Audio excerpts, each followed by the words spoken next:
Assalamualaikum Pak Kiai. Waalaikumsalam warahmatullah. Sehat selalu. Alhamdulillah. Mudah-mudahan di Ramadan ini kita berkah, kita Semakin merasakan sehat. nikmatnya dan menjadi penolong kita di akhirat kelak. Amin. Semakin sehat. Amin. Ilmunya dalam, Masya Allah, tapi penyampaiannya cair. Meskipun saya harus sampaikan dulu nih, sebelum kita bicara soal substansi. Pak Kiai sering dikritik, dibully. Itu biasa Pak Kiai? Biasa.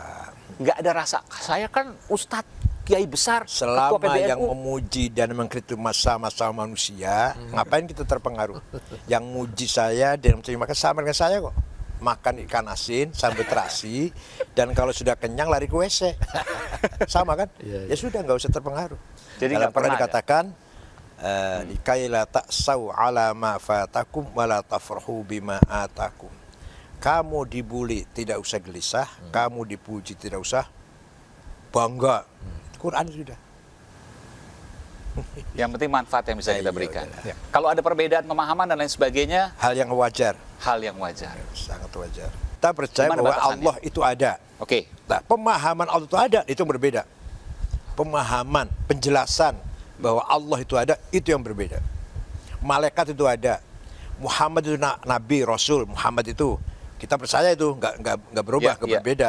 Tapi Syahadat. pemahaman apa itu risalah, apa itu nubuah, apa itu wahyu, itu berbeda. Oke. Setiap mazhab. Hari kiamat, hari akhirat, hari kemudian, surga neraka Pasti ada. sepakat. Tapi apa itu surga, apa itu neraka, apa itu pahala, apa itu siksa, di situ perbedaan.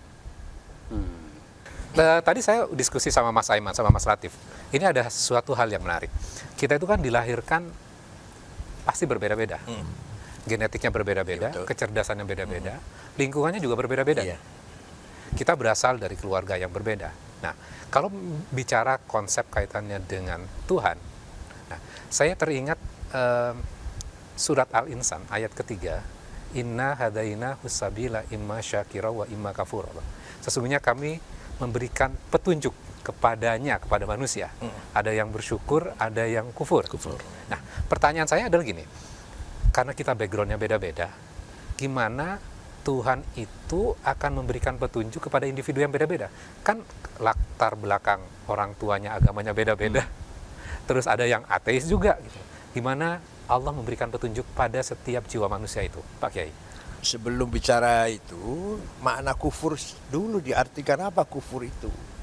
Kalau secara bahasa, kufur itu memang menutup. Bukan kafir, anti Tuhan, neraka itu bahasanya Sama kayak bahasa Inggris dong, Pak Kiai. Iya. Cover.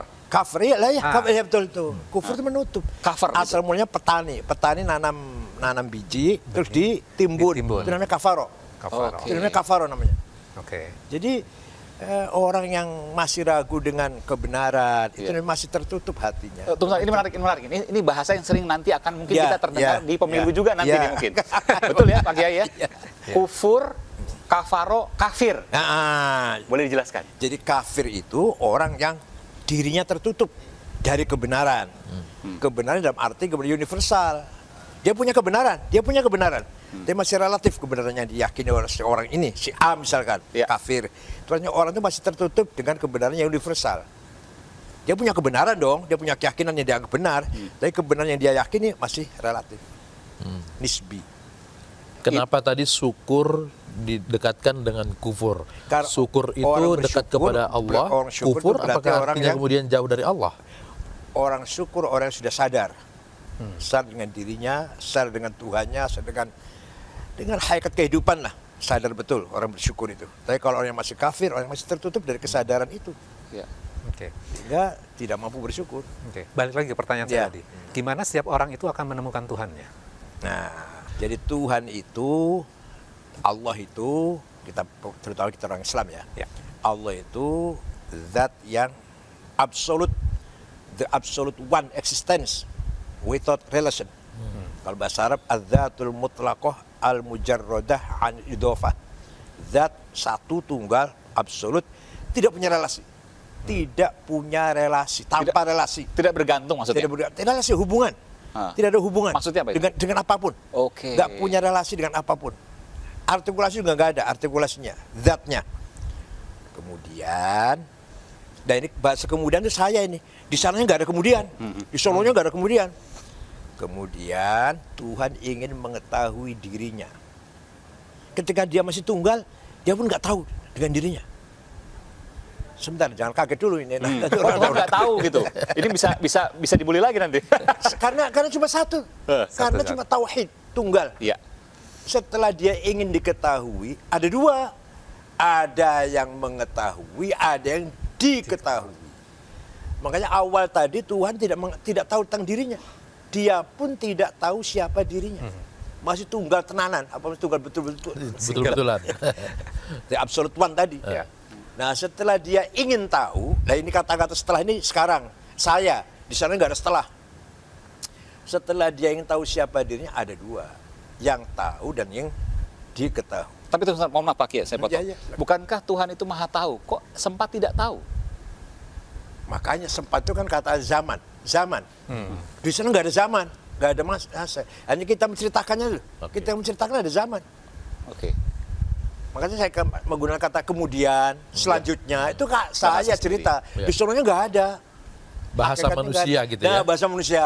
Jadi tidak ada dimensi waktu bagi Tuhan. Betul. Oh, Tuhan oke. kemudian ingin melihat dirinya, maka lahirlah nama-namanya. Yang 99. Bang Iman apal nggak ini? Apal nggak Pak Iman? Hafal beberapa. Ya, Saya cuma ingat Al-Latif sesuai nama saya. Nah, contoh. Tuhan punya nama Al-Khaliq, Maha Pencipta. Ya. Tuhan punya nama Al-Qadir, Maha Kuasa. Tuhan punya nama Al-Alim, Maha Mengetahui. Loh, saya kok ternyata saya ini ya. Kita kira-kira ini. Ini penjelasan gampangnya ini. Soalnya nggak ada begitu. Loh, ternyata saya ini sifat yang 99 ini saya ini. Hakikatnya saya ini. Nah, setelah punya nama Al-Khaliq, tahu dia Khaliq. Setelah dia tahu dia itu Qadir yang Maha Kuasa. Setelah dia tahu Alim yang mengetahui. Mana makhluknya?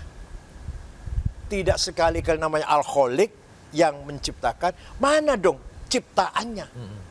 Tidak sekali-kali dia namanya Al-Qadir yang Maha Kuasa. Mana yang dikuasainya? Objeknya lah, objeknya. Nah, itu baru butuh relasi. Kalau tadi waktu itu nggak butuh relasi. Jadi baru ada relasi. Oleh karena itu segala yang ada di alam semesta ini ada relasi dari nama-nama Tuhan. Oke. Jadi nama Tuhan apapun pasti harus ada manifestasinya. Al-Latif, yang maha halus, maha lembut harus ada. Tapi bukan berarti beliau Pak Latif, bukan. Orang yang lembut ada Sifatnya. sifatnya. Al-Qahhar, diktator, Al-Jabbar, perkasa diktator, harus ada. Itu pun baru contoh. Manifestasinya mana? Jabar itu Hitler, Brezhnev, Stalin, Lenin. Itu contoh jabarnya Allah. Hakikat jabarnya Allah. Yang hakikatnya tanpa batas, tanpa awal, tanpa akhir, tanpa ujung. Nah, yang Latif, yang Karim, yang Rahman Rahim, makai sayang. Contohnya ada orang yang sifatnya lembut, ramah, santun. Itu pun baru contoh. Walhasil kesimpulannya, apa yang ada di dunia adalah merupakan manifestasi dari nama-nama Allah.